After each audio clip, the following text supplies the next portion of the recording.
Bienvenidos a En Dos Continentes. Bien, la tregua ha acabado. Los 4 días acordados entre Israel y Hamás, con Qatar, Egipto y Estados Unidos mediante, para que cesaran las hostilidades y un número de rehenes fueran liberados, había llegado a su fin. La arena había dejado de caer en un reloj que no solo marcaba la hora de estos dos contendientes, sino que hacía que cada segundo tuviera un eco mundial. Y así, segundo a segundo, el tiempo apremiaba. Nos acercábamos a toda velocidad a la finalización de la tregua. Nos tocaba dejar atrás el oasis y la ilusión de una paz potencial para someternos a la guerra y la dureza del desierto. Sin embargo, no todo parecía decidido aún. A poco más de 24 horas de que dicho plazo finalizara, el presidente de los Estados Unidos, Joe Biden, habló sobre algo que todos estábamos dispuestos a celebrar, que, efectivamente, y tal y como se había acordado, la pausa humanitaria / alto al fuego pudiera prolongarse. Mira, el acuerdo dice que por cada 10 rehenes extra liberados, se extenderá la pausa un día más, así que espero que este no sea el final, que continúe. Pero no lo sabemos. Pero me da la sensación de que todos los países de la región, incluso aquellos que no están involucrados directamente en esto, quieren que esto acabe y los rehenes sean liberados. Así es, en el acuerdo firmado entre Israel y Hamás había un punto que nos daba un poco de aliento a todos: la posibilidad de la prórroga. Sí, los 90 minutos de juego se habían disputado, pero aún podíamos contar con algo más de partido, con un tiempo extra que pudiera imperar, aunque fuera durante unos días. Las reglas eran sencillas: por cada 10 rehenes extra que liberase Hamás, Israel estaría de acuerdo en prorrogar un día esta tregua. Pues bien, no ha sido solo uno. Mayed Al-Ansari, es decir, el portavoz del Ministerio de Exteriores de Qatar, ha sido el encargado de decir que no será solo uno, sino 2 días de paz los que se instaurarán entre Israel y Hamás. Se estima, por tanto, que 20 rehenes israelíes serán liberados y en el otro lado del campo de batalla, 60 palestinos tendrán el mismo destino. Así que sí, la guerra se detendrá, al menos durante 48 horas más. ¿Es suficiente? No. Pero si lo que nos espera durante, espero que el menor tiempo posible, es enfrentarnos a un huracán, disfrutemos de la poca tranquilidad con la que podamos contar. Bien, ¿y por qué este tono de alivio? ¿Por qué este optimismo en una de las situaciones más oscuras con las que se puede encontrar la humanidad? No solo porque, aunque sea durante este breve periodo de tiempo, la cantidad de muertos no sigue aumentando, sino que además hay algunos que han podido volver a saborear la libertad gracias a ello. Son muchas las historias que nos ha dejado esta tregua, muchísimas, demasiadas como para poder contar en este programa de forma apropiada. Pero sí es cierto que hay algunas personas cuya liberación, como mínimo, ha hecho que algo se nos removiera dentro. Y por una vez, aunque sea tan solo por una vez, no ha sido algo malo. Una de estas personas ha sido Abigail, o Abigail, como prefieran llamarlo según donde se encuentren. ¿Que quién es? Pues es esta peque. Se trata de una niña de apenas 4 añitos de edad que ha pasado 50 días cautiva en las manos de Hamás. Abigail tiene doble nacionalidad, estadounidense e israelí, y representa la historia de aquellos niños que no solo en este bando, no solo en este conflicto, sino en todo el transcurso de nuestra existencia, se han visto salpicados gravemente por un conflicto en el que no solo que no tengan la culpa, sino que son demasiado peques e inocentes como para siquiera entenderlo. Sí, como decimos, el rostro de Abigail es el que hemos visto en las noticias, es el que ha aparecido en las distintas redes sociales, pero la cuestión es que ella representa a todos esos niños que deberían estar alejados del horror de la guerra y que en cambio la están viviendo en primera persona. Bien, como entenderán, el hecho de que sea Abigail quien veamos en esta ocasión tiene una razón muy clara: es estadounidense. Es por ello que todos los medios nacionales se han hecho eco de ello. Es por ello que las redes sociales han mostrado ese mismo rostro y es por ello que el presidente de los Estados Unidos, Joe Biden, ha tenido unas palabras especiales dedicadas a Abigail. Hace 2 días, una de nuestras compatriotas, una pequeña llamada Abigail, cumplió 4 años. Pasó su cumpleaños, ese cumpleaños, y como mínimo 50 días antes, siendo una rehén de Hamás. Hoy es libre. Y Jill y yo, al igual que tantos estadounidenses, rezamos por el hecho de que vaya a estar bien. Mirad, es libre y está en Israel ahora. Sí, el 4º cumpleaños de Abigail ha sido pasado por la peque como rehén, aunque estoy seguro de que ahora le espera una fiesta apropiada. Y lo hace en casa. Bien, como decimos, no tenemos tiempo para ir caso por caso hablando sobre las cientos de historias de israelíes y palestinos cautivos y ahora liberados, pero sí podemos ofrecer algunas de forma breve. Esta tregua nos ha dado historias como la de Ohad, un niño israelí de 9 años que regresa corriendo hacia los brazos de su padre tras haber estado 49 días separados. No vuelve solo, lo hace también con su madre y con su propia abuela. Una imagen que nos muestra a una familia unida, exactamente lo mismo que con esta madre. Una madre que llevaba 50 noches sin apenas pegar ojo hasta este momento, hasta este abrazo con sus hijas capturadas por Hamás y que ahora regresan a casa. Y hablando de madres, esto no ha sido solo en Israel. En Palestina muchos hijos también han vuelto a casa. Hijos que en medio de las celebraciones por su liberación salían corriendo para en primer lugar hacer caso de la tradición y besar los pies de su progenitora para después acabarse fundiendo en un abrazo. Imágenes en definitiva de uno y otro lado que esperamos que se produzcan de forma absoluta en el menor tiempo posible. Bien, esto es, ¿no? En esto consiste este oasis, en poder respirar un poco, en poder disfrutar y olvidarnos un poco del resto, del futuro. Pero debemos volver al desierto.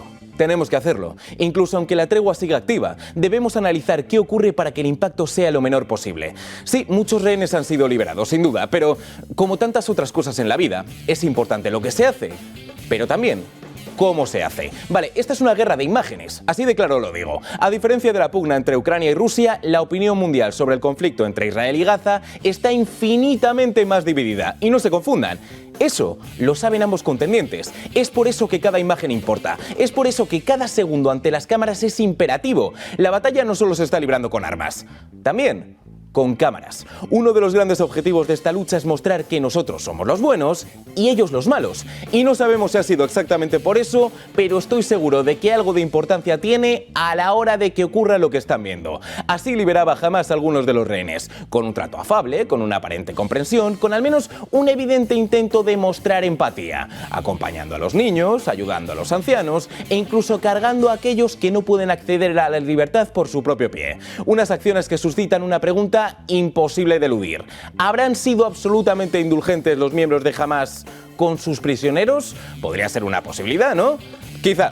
Pero es que a la vez que nos encontramos con lo que hemos visto, también nos encontramos con esto, con una anciana tildada públicamente ya como la abuela de Israel, que según ve que está ya en el suelo y que parece difícil que pierda el equilibrio y quizá también su vida, aparta de un manotazo la mano de uno de sus captores. Quita las manos de aquí, ni se te ocurra volver a tocarme.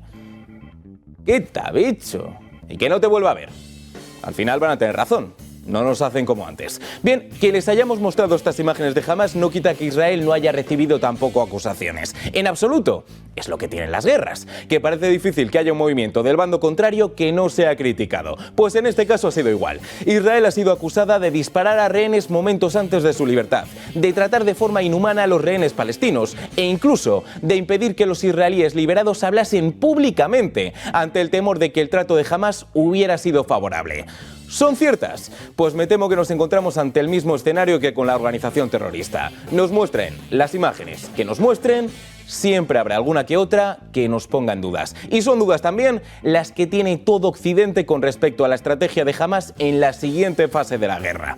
Lamentablemente todo parece indicar que la tregua será eso. Una tregua. ¿Y qué pasará después? Ya hemos analizado el aspecto de los rehenes liberados, sí, por supuesto, pero ¿y la guerra? Sabemos que Israel mantendrá sus posiciones en el conflicto, que no se moverán un solo milímetro desde donde se encontraban antes de la tregua, pero ¿y con Hamás? En Estados Unidos no están muy tranquilos precisamente. Y el primer factor a relucir sobre esta intranquilidad no son las posiciones de Hamás en el campo de batalla, sino más bien algo de lo que ya hemos hablado, la imagen que pueden estar suscitando. Se enarbolaban banderas de Hamás y se coreaba «La gente quiere a Hamás». ¿Te preocupa que este esfuerzo ofrezca una enorme victoria propagandística, una recompensa hacia Hamás por lo que ha hecho? Bueno, no puedo negar que Hamás ha obtenido cierto beneficio de este acuerdo. Uno de ellos es la habilidad para reorganizarse dentro de Gaza, y otro es utilizar las redes sociales y otros medios para generar propaganda. Claro, ojo, que el tema de la imagen importa, porque no es lo mismo que Gaza siga los pasos de Hamás porque no les queda otra, o que lo hagan porque creen en la causa del organismo terrorista. Ese es el gran miedo de Estados Unidos y de medio Occidente, por otra parte. Ya no es solo que el consejero de Seguridad Nacional se haya mostrado preocupado por esto, es que John Kirby, el secretario de prensa del Departamento de Defensa, también comparte esa preocupación. Es un riesgo real.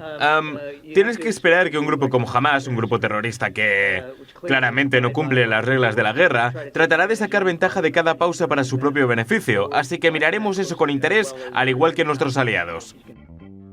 Sí, podemos estar en tregua todo lo que ustedes quieran o todo lo que nos digan.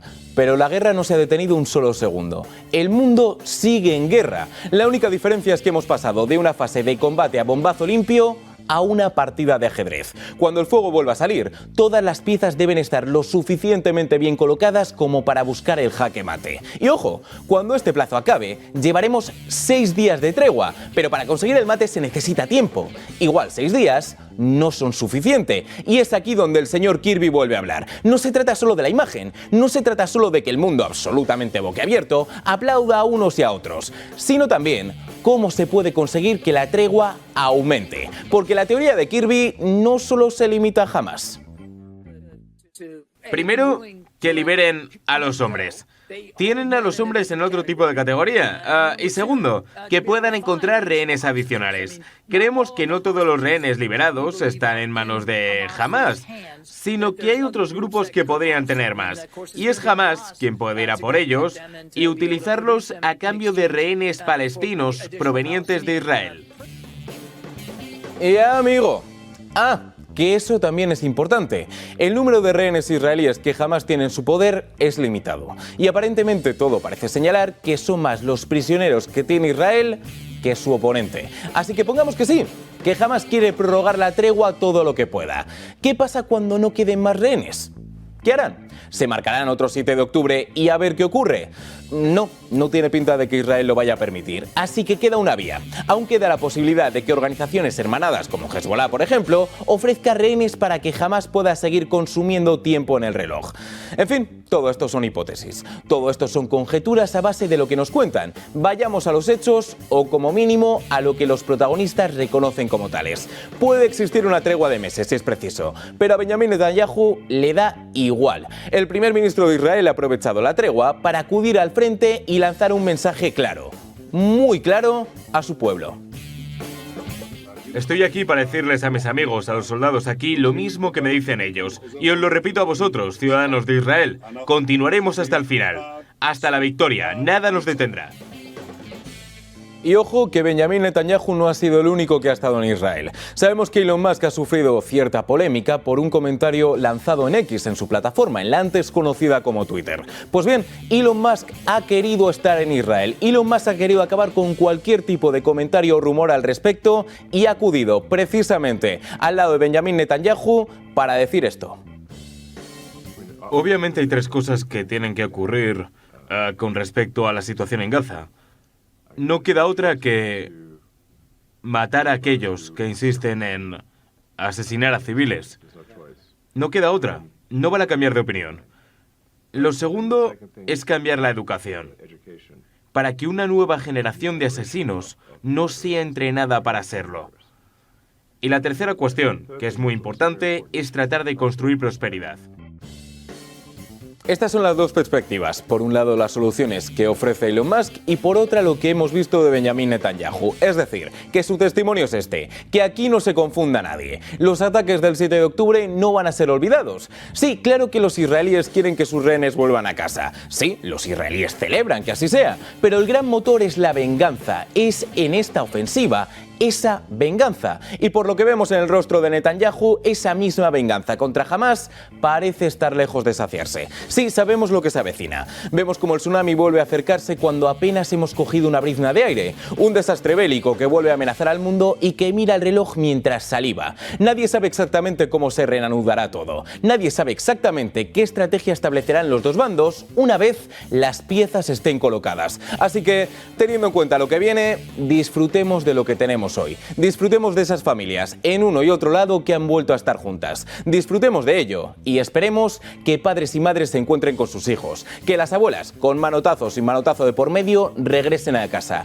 y que todos y todas las Abigail del mundo no pasen su cuarto cumpleaños en otro sitio que no sea su hogar. Nosotros volveremos muy pronto en un nuevo programa en 2 continentes en el que hablaremos de Estados Unidos y todo lo que ocurre a su alrededor. Solo aquí, en el Toro Televisión. Hasta entonces.